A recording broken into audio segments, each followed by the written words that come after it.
বিসমিল্লাহির রহমানির রহিম। আপনাকে স্বাগতম হাবিব আল্লাহ ইসলামিক চ্যানেলে। আজ শুনব কুরআনের কিছু পবিত্র আয়াত ও তার বাংলা অনুবাদ। আমরা শুনব পবিত্র সূরা আল আসর। এটি মক্কায় অবতীর্ণ হয়েছে এবং এতে রয়েছে মানুষের জীবনের গুরুত্বপূর্ণ শিক্ষা।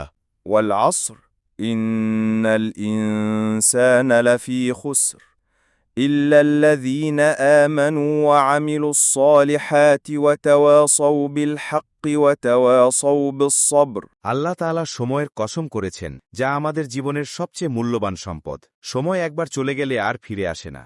মানুষ যদি তার জীবন, সময় ও সুযোগের সদ্ব্যবহার না করে, তাহলে সে নিশ্চিতভাবেই ক্ষতিগ্রস্ত।